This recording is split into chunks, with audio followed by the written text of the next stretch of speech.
দুপুরে খেতে একটা রেস্টুরেন্টে ঢুকলাম। ওয়েটারকে জিজ্ঞেস করলাম কি আছে। সে শুরু করলো কাচ্চি তেহেরি বিরিয়ানি দিয়ে। আমি তাকে থামিয়ে জিজ্ঞেস করলাম ভাতের সাথে কি আছে বলেন। সে এবার দ্বিতীয় দফায় শুরু করলো গরু খাসি মুরগি দিয়ে। শেষ করলো ইলিশ মাগুর মলা মাছে গিয়ে। হোটেলে খেতে গেলে আমি কখনো মাছ মাংস কিছু খাই না। হোটেলের খাবার মানেই মরা দরা পচা সব কিছুর সমাহার। একমাত্র ভর্তা ভাজিটাই মোটামুটি নিরাপদ। আমি তখন তাকে জিজ্ঞেস করলাম ভর্তা ভাজি নাই। সাথে সাথে দেখলাম তার চেহারা সব উৎসাহ হারিয়ে গেল। সে বুঝে নিয়েছে আমি গরিব কাস্টমার, তারে টিপস দিতে পারবো না। সে অন্যদিকে ফিরে কোন রকম বলল আছে। আমি তখন বললাম আলু ভর্তা ডাল আর লাল শাক আনেন। অর্ডার দিয়ে 15 মিনিট বসে রইলাম। এরপর খাবার আসলো। গরিব কাস্টমার নিয়ে তার এত মাথা ব্যথা নাই। এর মধ্যে একবার আরেকটা আলু ভর্তা আনার জন্য ডাকতে লাগলাম, তার খবরই নাই।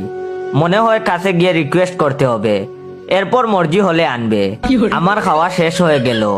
এরপর সে আলু ভর্তা আনলো। ভর্তার প্লেটটা রেখে সে চলে গেল। ছেলে খান না খেলে নাই স্টাইলের বাপ। আমি হাত ধুয়ে বিল দিতে গেলাম কাউন্টারে। অন্য কাস্টমারের বেলায় সে সাথে এসে কাউন্টারে বিল বলে দিচ্ছে আর কাস্টমারের পেছনে দাঁড়িয়ে থাকছে। কাস্টমার পেছনে ঘুরেই তাকে দেখে টিপস দিচ্ছে। আমার বেলায় সে আসলো না, দূর থেকে বিল বলল। এসব আলু ভর্তা ডালের কাস্টমার সে গুনায় ধরে না।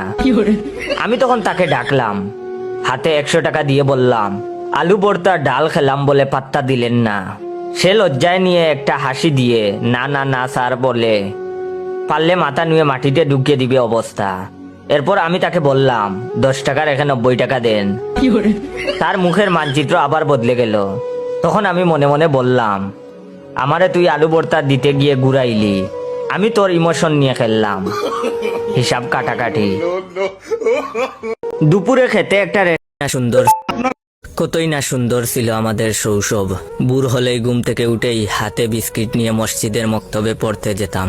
কে কার থেকে জুড়ে জুড়ে চিৎকার করে পড়তে পারে তা পরীক্ষা করতাম। তারপরে বাসায় যাওয়ার পর খাবার খেয়ে স্কুলে যাওয়ার পালা। মাঝে মধ্যে স্কুলে না যাওয়ার জন্য বাহানা খুঁজতাম।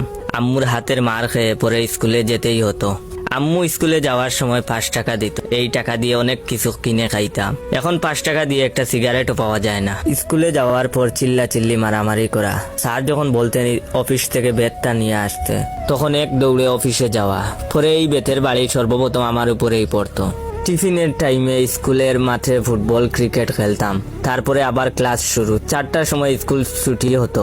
বৃষ্টির দিন হলে বৃষ্টিতে ভিজে ভিজে বাসায় আসতাম জ্বর ওঠার জন্য, যাতে পরের দিন স্কুলে না যাওয়া লাগে। বাসায় এসেই বইয়ের ব্যাগটা রেখে খাবার না খেয়েই একটা দৌড় দিতাম খেলার মাঠের উদ্দেশ্যে। সেখানে গিয়ে ফুটবল ক্রিকেট খেলতাম। মাগরিবের আজানের সাথে সাথে বাসায় চলে আসতাম। গোসল করে পড়তে বসতাম। পড়তে না বসলে আম্মুর হাতের বেতের বাড়ি খাওয়া লাগতো। এখন আর কেউ বলে না মসজিদের মক্তবে পড়তে যা।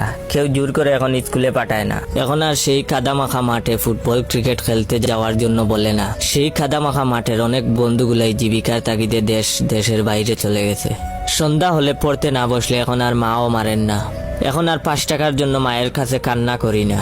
কিন্তু সেই সোনালী দিনগুলো এখন শুধু মিস করি। যদি আমাকে কেউ বলতো তোমার জীবন থেকে হারিয়ে যাওয়া কোন জিনিসটা তুমি চাও, আমি তাকে বলতাম আমার হারিয়ে যাওয়া সেই সোনালী শৈশব আবার ফিরে পেতে চাই। কতই না সুন্দর ছিল আমাদের। দুপুরে খেতে একটা রেস্টুরেন্টে ঢুকলাম। ওয়েটারকে জিজ্ঞেস করলাম কি আছে।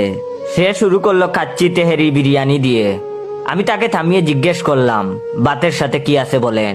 সে এবার দ্বিতীয় দফায় শুরু করলো গরু খাসি মুরগি দিয়ে। শেষ করলো ইলিশ মাগুর মলা মাছে গিয়ে। হোটেলে খেতে গেলে আমি কখনো মাছ মাংস কিছু খাই না। হোটেলের খাবার মানেই মরা দরা পচা সব কিছুর সমাহার। একমাত্র ভর্তা ভাজিটাই মোটামুটি নিরাপদ। আমি তখন তাকে জিজ্ঞেস করলাম ভর্তা ভাজি নাই। সাথে সাথে দেখলাম তার চেহারা সব উৎসাহ হারিয়ে গেল। সে বুঝে নিয়েছে আমি গরিব কাস্টমার, তারে টিপস দিতে পারবো না। সে অন্যদিকে ফিরে কোন রকম বলল আছে।